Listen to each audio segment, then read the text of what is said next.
This video is a part of a series that helps dinghy sailors onto the path to becoming bareboat charter skippers. The entire series is contained in this playlist here. If you have any comments or feedback for us, please share them and help make the next video that much better. Enjoy! We'll move on to the provisioning section now, which is just grocery shopping, as we alluded to before. But we're sailors, we like to have different words. So we have some links in here, and if you sign the sign-in sheet, we'll email you this presentation, and you can click on the links to the website that TJ's put together that has a lot of information on these things. It's just grocery shopping. Make a list, check it twice. You want to have enough stuff. You don't want to have. You only have so much storage, though, so you want to be a little careful about over-provisioning, and you want to also know, are there places along the route where you can re-provision? In the BVI, there's a big, if you charter with Sunsail, there's a big supermarket right across the street. You can go there and get everything you want. There'll be convenience stores in other places. They'll be more expensive. They won't have as much selection, but you can re-provision certain things. And here they say water is the most important provision. Really have enough drinking water or juice or things, so you don't get dehydrated. People die of dehydration. You're not going to starve to death in a week or in a day, but if you don't have enough water, it's going to be really, really unpleasant. So make sure you have enough drinking water so that people can drink without feeling like they have to be careful. Drink when you're thirsty. Stay hydrated. And keep tabs of your crew, because you've got people who are going to think that they want to conserve water, or people who feel like they might get seasick, and if they drink too much, they need to drink. They need to have water. If somebody's dehydrated, now you have a problem for the whole boat if somebody gets sick enough. So when you're provisioning, you want to make sure that you got to take into account the weather. You want stuff that's easy to cook if you're going to cook on the boat. In the BVI, you can almost always go ashore and go to a restaurant. Restaurants are expensive. Better value eating on the boat. Restaurants are an experience, though, so you want to balance. Figure out ahead of time how much you want to eat on shore, how much you're going to cook for yourself. Stuff that's easy to eat, and enough sort of simple, bland foods for people who aren't feeling quite so hot. Speaking of heat, your stove in your galley is down below. You turn that on. You just turn a heater on below your deck, and it's going to get hot. The grill's up top. The heat goes outside. So grilling is a good thing. To the extent that you can use the grill instead of using the stove, that'll keep things cooler in your boat. I alluded to seasickness. Depends on who you ask. Most people will tell you, talk to professional mariners, anybody can get seasick. It can happen to you. If you know that it happens to you, you want to be prepared for it and take, the steps that you need to take to deal with it. If you've never been seasick before, well, maybe you won't be, but you should still pay attention because it could happen to you. So even if you don't get seasick yourself, you're going to have to deal with crew who are and give them advice on how to deal with it. For people who know they're going to get seasick, in my experience, there's Dramamine, there's Bonine, there's all these other pills and remedies. None of that has ever worked for me personally. The only thing that's ever worked for me for preventing seasickness to any extent is a scopolamine patch, which is a prescription drug that you can get from your doctor. It's a patch that goes behind your ear. It is a drug. It has some side effects that you want to study up on before you do it.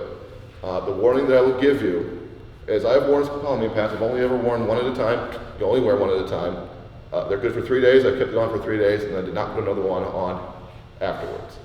On the last trip that I was on, we had some people who were worried about seasickness. That they got some scopolamine patches. We were out for a little more than a week, and they had one on for 3 days, and they put a new one after that, and a new one after that. So they had one on every day.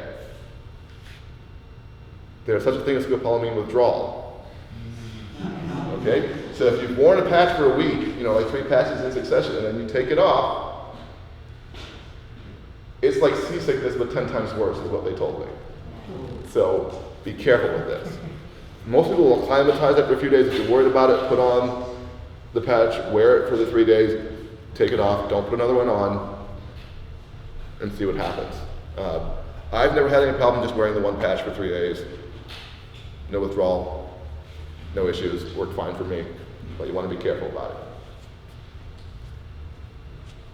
Even when you're seasick, you got to watch people who are seasick and make sure that they try to get some food and water down.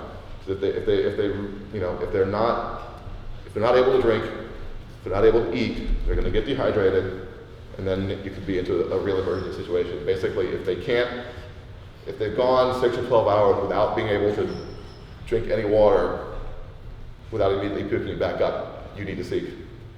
You need to get them to a doctor. You need to get them ashore in some place where they can recover. You have to watch out for it. I've never had any real serious problems with people being seasick in the BVI or the things there. I don't want to belabor it too much, but it's something you need to worry about, to know about. Was there a question about seasickness? Yeah, well, actually, just more common. Mm-hmm. One of the things they told me to do in the Safety at Sea seminar is that if you are expecting that you might be seasick and you're going to get some of these medications, actually try them before going to sea. Because maybe the side effects are bad enough that you don't want to take the drug. So try it beforehand, see if it works for you.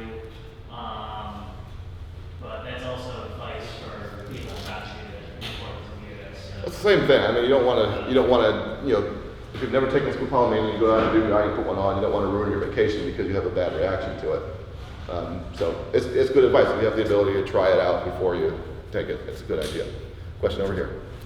Sort of related to that idea, I wonder about is sailing around here, you can get some experience on the bigger boats. In the harbor, you're not going to have any idea if you or people are sailing the fire.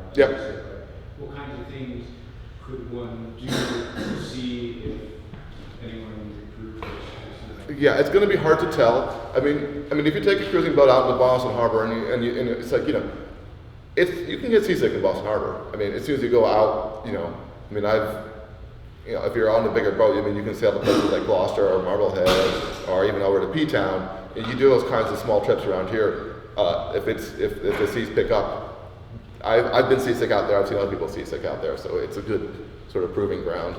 But it's going to be hard to tell. It's simply going to be hard to tell. Some people will know that about themselves, that they can get seasick. Other people will have no idea.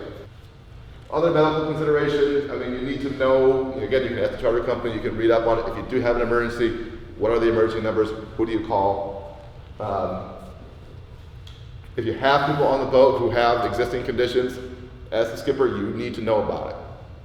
You don't need to necessarily broadcast it to the rest of the crew, but you're the skipper, you need to know, because if they have, a bad allergic reaction and they need an EpiPen for something, you need to know that.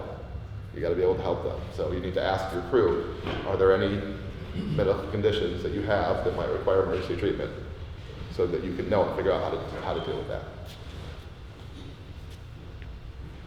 Hello again. Thank you for watching this video.